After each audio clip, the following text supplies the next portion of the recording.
was a kid, I had a pretty typical suburban childhood. White picket fences, ticky-tacky suburban houses, endless concrete for my friends and me to ride our bikes on, and the only strangers we saw were the occasional drifter or traveler that wandered through our town. My dad worked at the steel mill. My mom was a homemaker. I remember afternoons off from school filled with bike rides, trips to the arcade, Boy Scout meetings, and exploring Stokes Woods that lay just off the secluded neighborhoods we all lived in. Stokes Woods was where my friends and I had so many firsts. It was the first bit of real freedom we had. We spent summer days exploring, making maps, and setting up camps that would be found again later to our great amusement. It was our first brush with death, too, finding birds or animal carcasses on the trail. We poked them with sticks and oohed at the bugs that crawled out of them. We never guessed that one day we might share their fate. I was in the woods the first time I swore, yelling, "Damn it," as I skinned my knee when I was 8. I was in the woods the first time I saw a naked woman, the glossy pages of Terry's dad's Playboy gripped in my sweaty hand as we sat around the campfire when I was 11. It hosted my first camping trip there, and it was the first place I was allowed to camp alone. Well, with Terry and Reggie, but it was our first time out alone at night. It was also where we found the treehouse. The treehouse was a relic of kids gone by. It was in a big old tree set into a clearing, a fire pit dug in its shadow with a dumbwaiter to pull things up and a rope ladder to climb through a trap door. It had been built in pieces.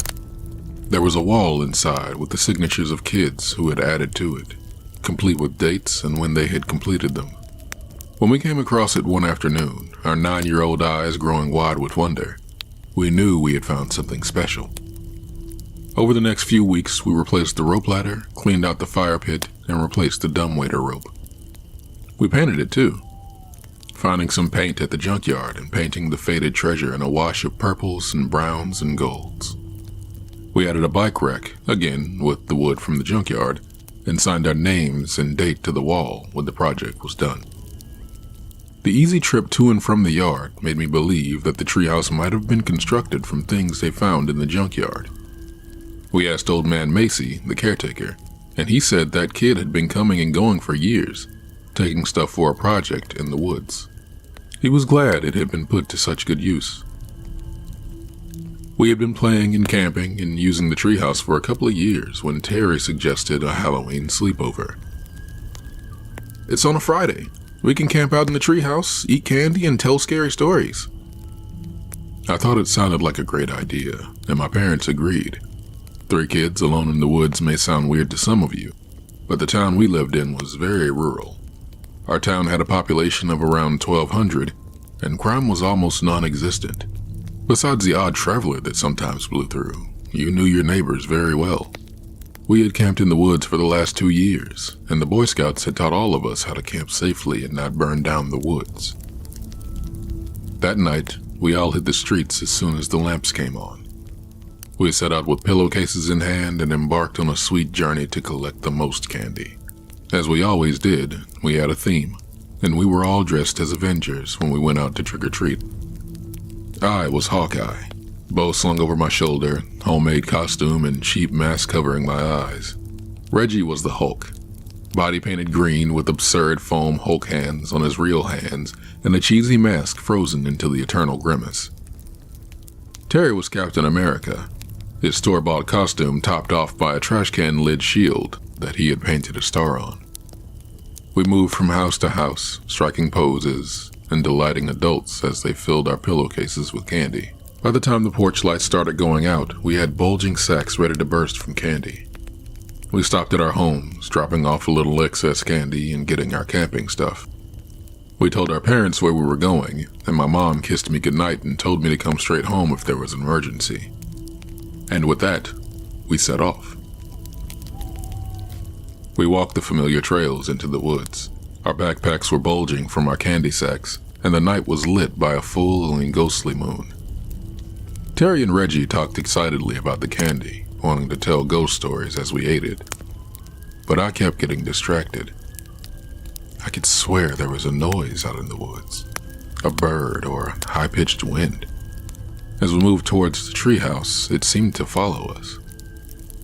The other two were oblivious, but the sound made the hair on the back of my neck stand up.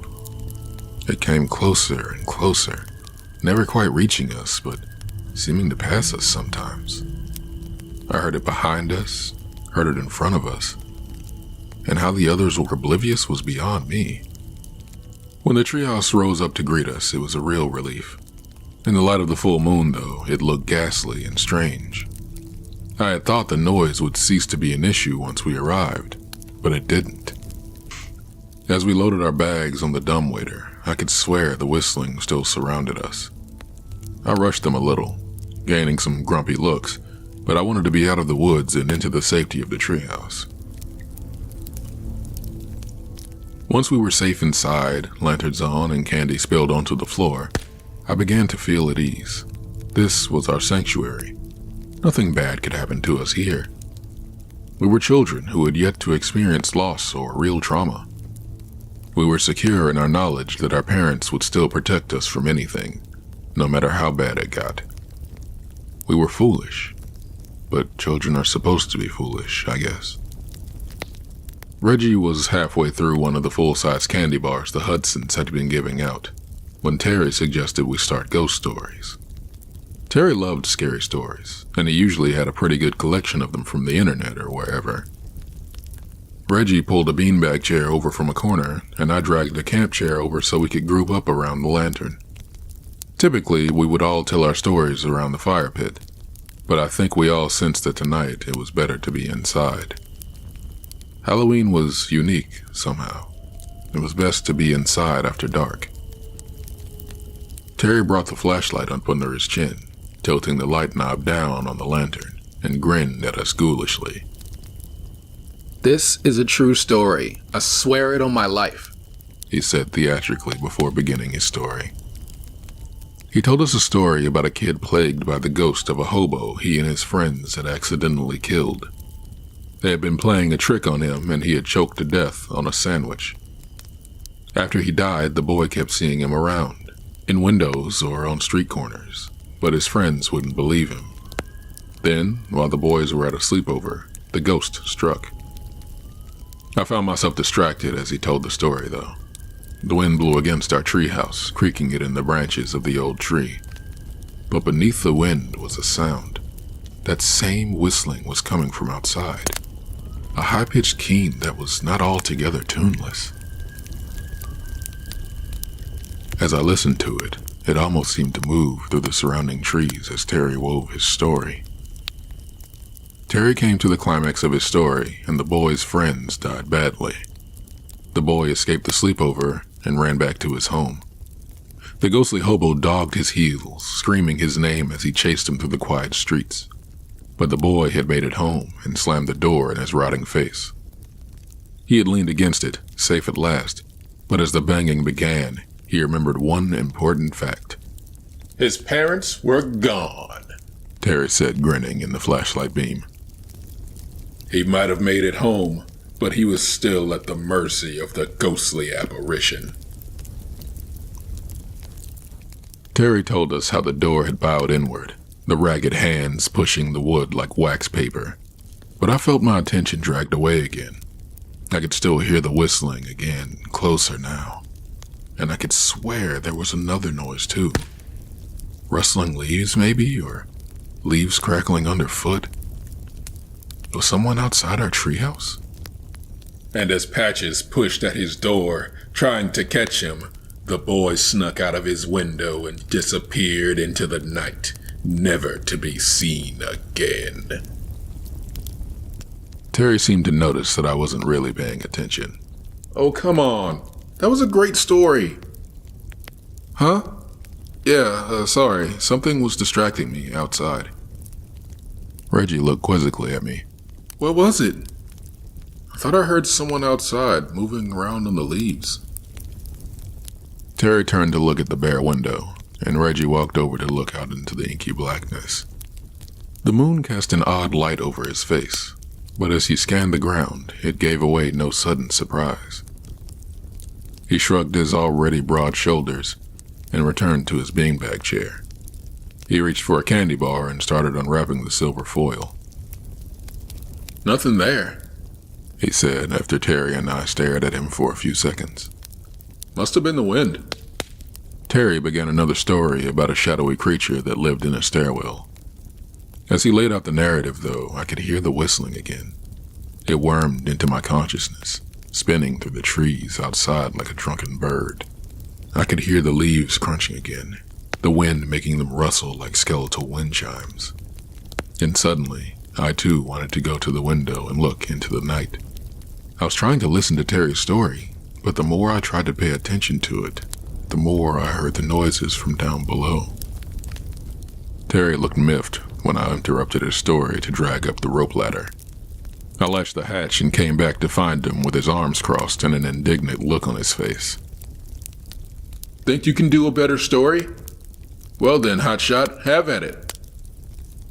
He tossed the flashlight at me, and I caught it by reflex. I thought about it for a moment, and realized that I did have a story I could tell. Maybe by getting it out, I could alleviate the fears that had been consuming me. I was ruining my Halloween campout for what? Some noise outside the treehouse? It was probably just a raccoon or something that had been spooked when we arrived. My unease had given me the perfect story, though. So these 3 kids were walking in the woods. They were going camping and were going to a familiar spot in the woods to set up. They left their homes at dusk, wanting to camp out under the stars in just their sleeping bags. Their parents told them that if anything went wrong, they could come home and sleep there. But the boys had done this 100 times and felt like they knew the woods like the back of their hands. They felt like nothing in the woods could surprise them. They were wrong. Terry sneered, but he sat close to the lantern and listened nonetheless. Reggie opened another candy bar, the story drawing him in as the stories almost always did. Reggie didn't really seem to like scary things. He was kind of a scaredy cat, but he liked stories. He would sit and listen, getting more and more terrified, but always beg for another when you were done. They walked towards the determined campsite, talking animatedly about the s'mores they would make and the scary stories they would tell. One of them kept hearing something as they walked, though. He heard the snap of a twig, the crunch of a leaf, and it made him wary. He told his friends, but they shrugged it off as nothing. It was late afternoon, the sun was setting, and animals were coming out to forage. They were probably just hearing animals moving around on the dry leaves. The 2 of them went back to walking, talking between themselves, but the third kept listening, kept looking over his shoulder to see what lay behind. Terry and Reggie were paying attention, Terry a little begrudgingly. Reggie's eyes were large and starry as he listened. As I told the story, I almost felt I could hear the leaves cracking outside. The wind in the trees rattled the dying year's foliage against the limbs, and a low whistle could be heard again outside. It was tuneless and wafting as it warbled across my sanity. I knew just what was stalking these kids through the woods as I began to spin their tale. He kept asking them to listen, telling them it was important, but they wouldn't listen to him. They kept walking, kept talking, and all the while the crunching of leaves and the rustling of limbs followed them, getting closer and closer. The boy became afraid. The steps sounded large, but he couldn't see anything in the trees as they proceeded down the trail. One of the others finally yelled at him, telling him to stop being stupid and just enjoy the trip. There was nothing out there. No one but he could hear it. He was being stupid. He needed to relax. I paused for dramatic effect, seeing Terry roll his eyes at the description of the boy in the story. That's when they heard the whistling, and I imagined I could still hear that whistling outside the treehouse. It was getting closer and closer as I told the story. Was the story drawing it in? Was I calling it to the treehouse? But by now, though, I couldn't stop myself. The story needed to be told, and I had become a conduit for it. I would tell it to the end, even if the whistler came right up the tree after us. They all froze when they heard the whistling. This was no wind through the boughs of a tree. This was a tuneless, monotonous whistling that cut across the dying afternoon like a sickle through wheat. It was behind them, seemingly on the trail, and they could hear it getting closer and closer. They began to make their way towards the campsite, walking a little faster, but all three looked over their shoulder now. They were all made uneasy by that whistling, and they all wanted to put some distance between themselves and it. My friend sat forward, hanging on my every word, entranced by this new development.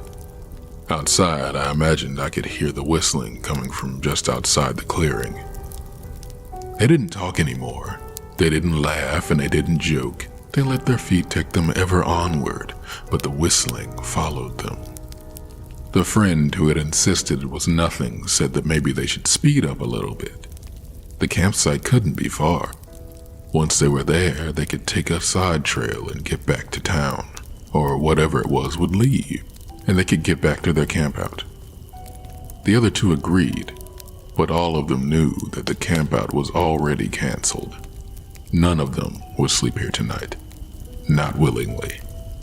They sped up, but the whistling followed them steadily.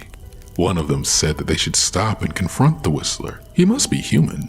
Who else or what else could whistle? The other two shot him down, though. The whistling was discordant, jangling against their nerves, sounding like nothing they had ever heard before. Both agreed that they didn't want to find out what whistled like that and kept moving. Something bumped the bottom of the tree, but my audience didn't seem to notice. It wasn't a hard bump. It didn't shiver the whole tree. It felt more like an inquisitive tap, a gentle knock, someone trying to get our attention. I put it out of my mind, maybe the wind or something, and kept telling. They kept moving deeper and deeper into the woods, all the time being chased by the whistling. They broke into a run, the campsite still not coming into view, and still the whistling grew closer and louder. The whistling took on a life of its own, rising and falling as its chaotic tune became less and less discernible. The children put their hands over their ears, the noise scraping across their minds like a rusty scalpel. The hands would not block out the whistling, though. They heard it inside their heads as it battered their senses, and when the first one tripped, the other two did not stop to help him. They didn't hear his screams, but they felt a change when the whistling thing got him. A night bird called out from the forest, but now the whistling was in my own head, and I only registered it as something different. I told the story frantically, hoping it would stop the whistling in my head somehow. They dropped their packs and ran. They sprinted flat out, knowing that the trail must be just up ahead. They would round the bend and there it would be. It would be there as it always was, and they could cut back towards town. It never occurred to them that the creature could just cut through the forest after them. The trail to town had a talismanic effect on them. If they could make it, if they could walk it, they would be safe. They ran, they wept, but the whistling followed them on and on. Their feet crunched against the leaves and pine needles, sounding like gunfire, but they hardly noticed over the eerie whistling in their heads. My two friends were leaning in close now, the lantern making their faces look like jack-o'-lanterns as their eyes begged for the climax. And still, that whistling assaulted me, threatening to drive me mad. If they noticed it, they gave no indication. When the second boy fell, the first never noticed. He ran and ran, trying to outdistance the whistling, trying to get it out of his head. And when his friend was found, the whistling again took on a different tone. The lone boy ran and ran, hoping to outdistance the crazed whistling, knowing that his fate would be the same as his friend's. Some say he runs to this very day. Some say the whistling got him in the end. No one knows for sure. I heard the whistling abate a little. It didn't leave, but it did lighten slightly. I felt like crying as I came to the end of my story.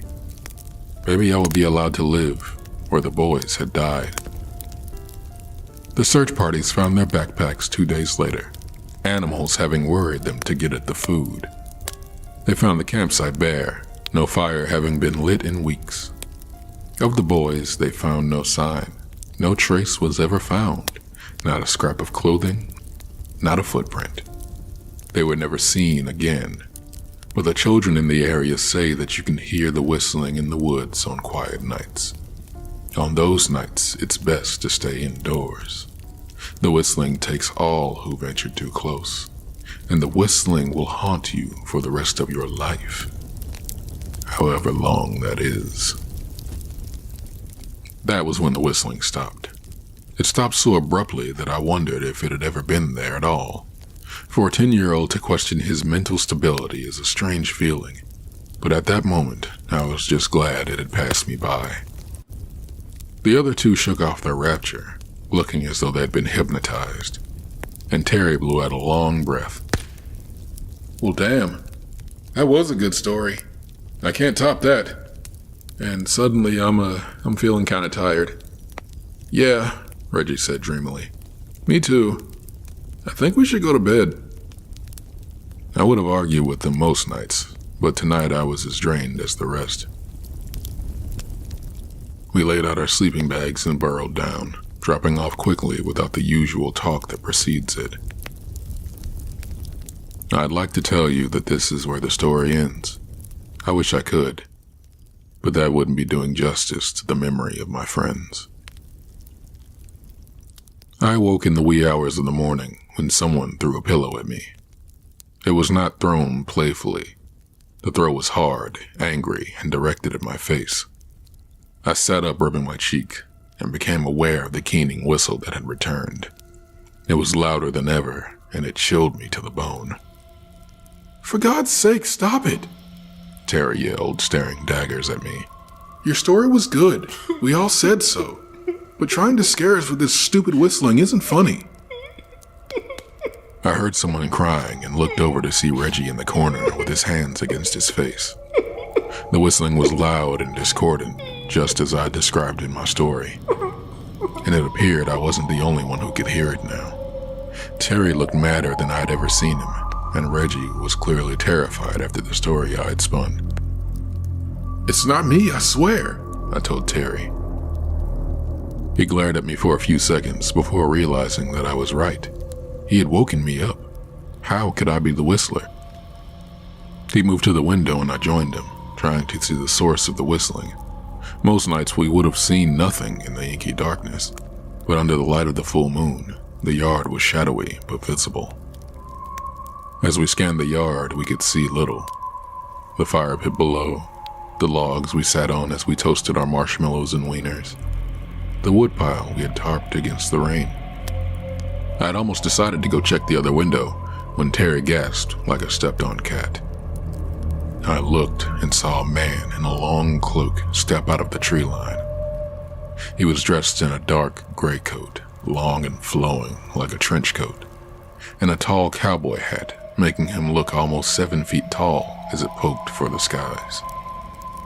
The toes of pointy boots poked from beneath the cloak, and I thought they looked battered and scuffed even from here. The wind seemed to loathe to touch him, but by the way he pulled the cloak around himself, you'd have thought he was freezing. I could see a pair of eyes reflect the moonlight as he looked up at us, and thought he must have been wearing glasses.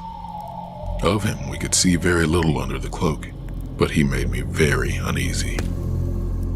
The whistling seemed to be coming from beneath the cloak, and when it stopped, he began to speak, and I wished for the whistling again. His voice was raspy, pinched and croaksome, a dead man's pleading words. I'm so cold, boys. Might I take shelter in your treehouse for the night?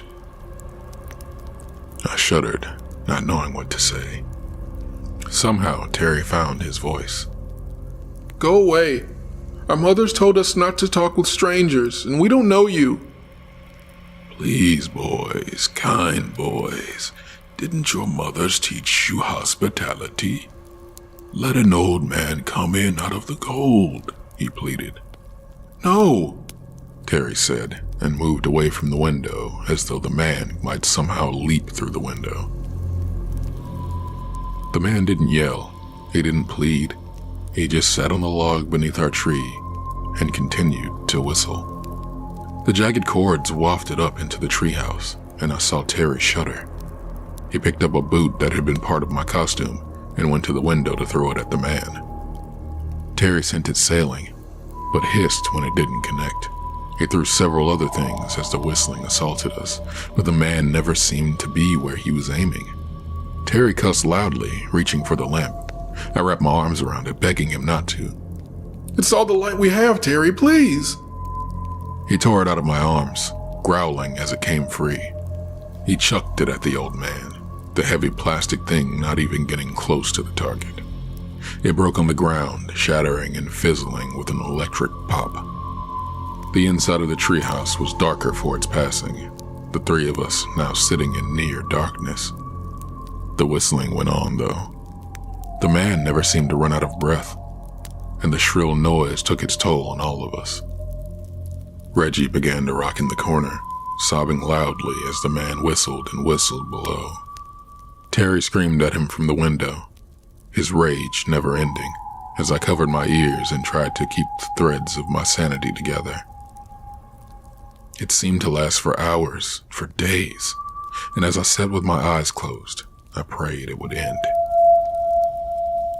When I heard the floorboards creak, I opened my eyes. I saw Reggie standing by the window, his foot already on the ledge. Reggie? I breathed, half getting up. What are you doing? Reggie looked back at me, snot runners creeping down his face. His naked face looks tortured, tears cutting lines down his dirty cheeks, still streaked with green. He smiled gruesomely at me as he framed himself in the window, and I didn't have to ask what he intended to do. I tried to stop him. I pulled myself up from the floor to go to him, but it was already too late. I just wanted to stop, he breathed before he threw himself out the window. We never heard him hit the ground over the loud and terrible whistling. Terry stormed over to the hatch and had unlatched it before I could throw myself across it. What are you doing? I breathed. What do you think I'm doing? I'm gonna go do something about this guy. He's an adult, Terry. You can't do anything to him. Get out of my way. I'm going out there. He's scary, Terry. You shouldn't go out there. You'll end up like Reggie. Terry kicked me, sending waves of pain through my guts, and I rolled off the trapdoor. I heard him throw it open and toss the ladder down, descending in a shrieking rage as he made for the whistler. As scared as it had made Reggie, the whistling had made Terry a furious juggernaut. I drew myself up, ribs hurting, and hobbled to the trapdoor. I looked down before closing it, and gasped in horror against my throbbing chest. The man was at the bottom of the ladder. His face was still hidden by the coat, his eyes a glittering twosome amidst the swirling dark void, and I could see a thick red fluid around the collar of the cloak. He was 2 rungs up the ladder, temporarily frozen by my gaze, and I slid the hatch and threw the lock a second before he slammed into it. I crawled away from the hatch, seeing it buck wildly and hearing him scream at me to open it. He cussed and howled like an animal, wanting to get in, but stopped by the strong bolt some past child had installed on the sturdy hatch. Maybe they had installed it to keep him out, I thought. My fear overtopped me at some point, and as I watched the door jump in its frame, I must have passed out. When the banging woke me up, it was daylight, and I screamed loud enough to startle whoever had been banging. Easy, kid, easy. It's Sheriff Blask. Are you okay? I dragged myself over to the hatch, my ribs aching, and threw the bolt before falling back, panting. If it was the whistler, I hope he was quick at least. My ribs would turn out to be broken, and their healing would encompass 2 of the worst months of my life.